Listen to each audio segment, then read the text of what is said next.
I really hate to be gimmicky, by the way, but I was just saying, think of three P's: profitability, productivity, and prestige. Now, those are huge, broad categories. But generally speaking, in an organization, those are the types of things people are looking for. How much revenue we're going to bring in, how much profitability we're going to bring in, so the number side of it.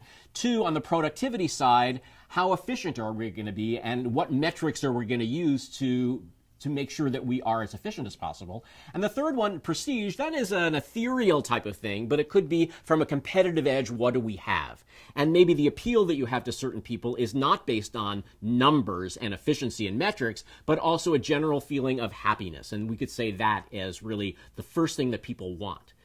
When people have a speech to give, or they have to write a high-stakes memo, I often ask them, what do they want to achieve at the end of the day? What would it be, if you could have a victory lap at the end? So you say, at the end of this meeting, this is what I want. This is really, more than anything else, I want to sign up this client or have the client give me $500 million. And if you got that, you achieved that goal, you do a victory lap around the floor. And I think that people need to be as specific as possible about their goals before they even think about communicating internally, externally, to be able to see, all right, how am I going to achieve that goal based on my audience?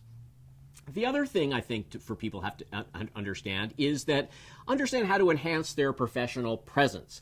And professional presence, of course, could be how you address, how you speak, whether you show up on time. In fact, when I do some new hire trainings for young people, at a big organization, I do something sneaky. I lock the door exactly when the lecture is supposed to begin. It's like if it starts at 8 o'clock, I'll put a note outside that says it's after 8 and you're late, and I'll lock the door. And then maybe at 8:05, you hear knock, knock, knock, knock, knock, and I'll say, excuse me, guys, I have to answer the door. But also, as I'm walking over to the door to answer it, I'll say, what might I think about these people on the other side of the door? I've never met them before, never met them at all, but what might be going inside my mind when I see them for the first time?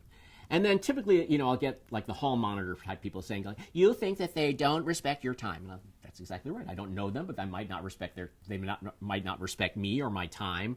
Or maybe I feel that they are irresponsible, or they haven't planned things well, or whatever it is. So I have this elephant in the room or viewpoint about them before I even look at them. And then, of course, as soon as I open the door, everyone starts to giggle. That's because I'm thinking about them. And I said, we're not making fun of you, but you are making your presence known. I'm making a value judgment about you without my even knowing you. So many things affect how we judge other people. And it's not necessarily how we look, but it's how we behave.